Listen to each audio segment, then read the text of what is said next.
दोस्तों, एक हिंदुस्तानी होने के नाते हमें ये चीज का हमेशा ख्याल रखना चाहिए और हमें ध्यान में रखना चाहिए कि लड़े जंग वीरों की तरह जब खून खौल फौलाद हुआ, मरते दम तक डटे रहे वो, तभी तो देश आजाद हुआ। और दोस्तों, इसी तरह से हमारे देश को आजाद करने के लिए बहुत सारे क्रांतिकारकों ने अपने जीवन का बलिदान कर दिया।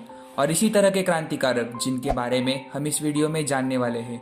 दोस्तों, 17 फरवरी 1883 को भारत के एक बहुत महान क्रांतिकारक वासुदेव बलवंत फड़के जी का देहांत हो गया था और उनके इसी पुण्यतिथि के अवसर पर हमारे चैनल ने उनके जीवन चरित्र पर यह वीडियो बनाया है। तो हम जिस महान क्रांतिकारी के बारे में बात कर रहे हैं उनका नाम है वासुदेव बलवंत फड़के, जिनका जन्म 4 नवंबर 1845 को महाराष्ट्र के शिरडोन गांव में हुआ था, जिनको भारतीय स्वतंत्रता संग्राम में आद्य क्रांतिकारी के रूप में भी पहचाना जाता है।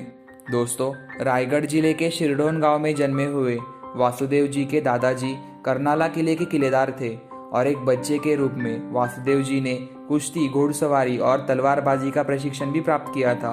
अपनी माध्यमिक शिक्षा पूरी करने के बाद वे पुणे आए और सदाशिवपेट में नरसिंह मंदिर के पास रहे और ब्रिटिश सरकार के सैन्य लेखा सेवा में भर्ती हुए। उन पर उस वक्त महादेव गोविंद रानडे जी का भी बहुत ज़्यादा प्रभाव था और इसी वजह से उन्होंने यह महसूस किया कि भारत में आर्थिक स्थिति बिगड़ने का कारण ब्रिटिश सरकार है। दोस्तों, वासुदेव जी इस बात को भली भांति जानते थे कि बुरे राजा के राज में ना तो जनता सुखी होगी और न ही उससे कभी जनता का भला होगा। बुरे राजा से तो अच्छा ही है कि राजा ही न हो। दोस्तों, और जब वासुदेव जी ने अपनी मरणासन्न माँ के पास जाने के लिए छुट्टी मांगी, जो कि अपाहिज थी, तो अंग्रेज अधिकारी ने उसे टाल दिया और जब फड़के जी छुट्टी लेकर घर पहुंचे तब तक उनकी मां का देहांत हो चुका था और नाराज होकर वासुदेव जी ने अपनी सरकारी नौकरी छोड़ दी और ब्रिटिश सरकार की नीतियों के खिलाफ सार्वजनिक तौर पर भाषण देना शुरू कर दिया। और दोस्तों, 1870 के दशक में जब सूखे के कारण लोगों की हालत बहुत खराब थी, उस वक्त उन्होंने स्वयं जाकर जनता की मदद की और उसी समय सरकार को उखाड़ फेंकने की भाषा भी वे बोलने लगे थे। दोस्तों, 1879 के बाद उनके कार्य को शुरुआत हुई। उन्होंने दौलतराव नाइक की मदद से लोणी के पास धामरी गांव में पहली डकैती की।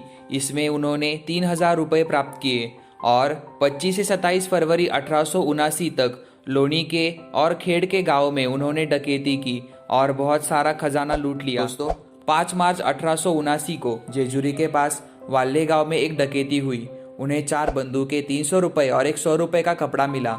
इसके बाद उन्होंने सरकार के खिलाफ सशस्त्र विद्रोह करने की तैयारी शुरू कर दी। प्रारंभ में उन्होंने पुणे, मुंबई और अन्य शहरों में अच्छी तरह से शिक्षित और धनी भारतीयों से मदद मांगी, लेकिन इसका कोई फायदा नहीं हुआ।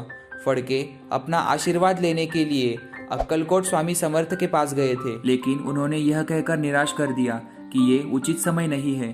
उसके बाद उन्होंने वापस आकर भारतीय युवाओं के साथ एक सेना तैयार की, जिसमें उन्होंने हथियारों के साथ उन युवाओं को प्रशिक्षित किया। कुछ 100 ऐसे सैनिकों को साथ में लेकर उन्होंने आधिकारिक तौर पर ब्रिटिश सरकार पर युद्ध की घोषणा कर दी।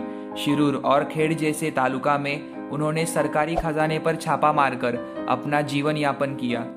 दोस्तों, एक ही समय में कई सारे स्थानों पर हमला करके ब्रिटिश सरकार का ध्यान हटाने का उनका प्रयास सफल नहीं हुआ और ब्रिटिश सरकार ने भारत में इस पहले सशस्त्र विद्रोह को कुचलने के लिए अपना कार्य शुरू कर दिया।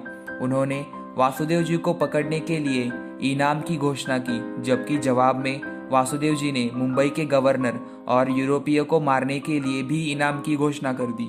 दोस्तों, 23 जुलाई 1879 में जब वो विजापुर के पास नावड़गी गांव में बुद्ध विहार में सो रहे थे, उस वक्त उन्हें ब्रिटिश सरकार द्वारा गिरफ्तार किया गया और पुणे में लाकर जेल में डाल दिया।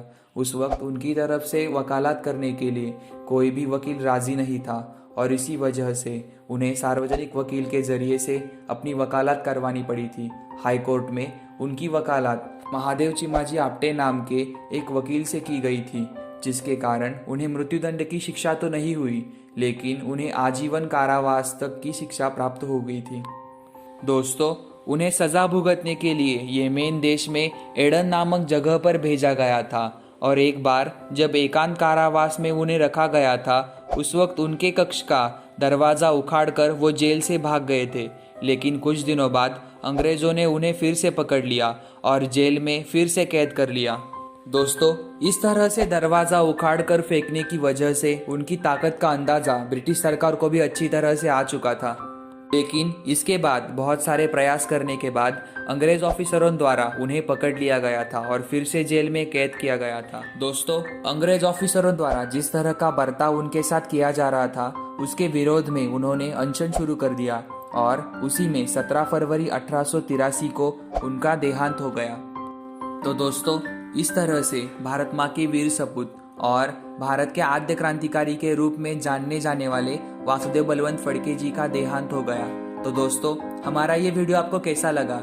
इसी तरह के वीडियोस देखने के लिए कृपया हमारे चैनल को सब्सक्राइब करें और इस वीडियो को लाइक करें और शेयर करें। आपका बहुमूल्य समय देने के लिए बहुत बहुत धन्यवाद।